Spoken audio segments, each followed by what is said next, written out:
You've probably seen this painting before, but did you know that Georges Seurat, its painter, also depicted the other side of the river? A Sunday afternoon on the island of Grande Jatte, which I'm probably butchering the name of, was finished in 1886, and is easily Georges Seurat's most famous painting, and one of the most recognizable images in the world. I recently had the privilege of seeing it in person at the Art Institute of Chicago. It was so much bigger than I expected. The painting itself is roughly 7 by 10 feet. There's no comparable experience to witnessing it up close. More than almost any painting, its size and perspective invite you to step into its world and among its figures, yet the millions of tiny, individual, carefully placed dots, which define the work as a pointillist piece and together create this stunning image of light, also reveal the illusion of the scene when you get close. Maybe more than, say, the realists, artists like Seurat and his contemporaries were making pieces with a certain comfort in the artifice of their art. I hadn't really paid this painting much mind before seeing it in person, but it truly captured me when I did run into it. I noticed a lot of aspects which its ubiquitousness had made me ignore, such as its inverted border, another element of unreality that Seurat indulges in for the painting. I also had always assumed that the woman in black was the focal point in the painting. Her position in the piece, the dark tones of her clothing, and the rigidity of her posture, which evokes the style of Egyptian hieroglyphs. She definitely draws a lot of the viewer's attention,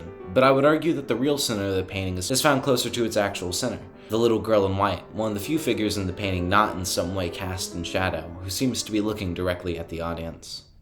Though, she also might be looking at the lady with a monkey, because what's up with that? Did French people in the 19th century just stroll around with their pet monkeys? It's a weird detail which I'd never really taken the time to notice until I'd seen the painting up close, and according to the Art Institute of Chicago, it was a detail Seurat added later in the piece's creation, though it is also present in his earlier studies. Its late addition may explain the almost ghost-like look of the creature, nearly translucent and fading into the shadow. But why include it in the first place? The French word for a female monkey, singe, was contemporary argot, or slang, for a prostitute, and its inclusion may be a subtle nod to the use of the island as a place for the nobility to procure certain services. Perhaps the man who the woman in black is locking arms with is not in fact her husband. This interpretation has also been used to explain the woman fishing in the bank at the far left. She may be fishing for men in a less than biblical sense.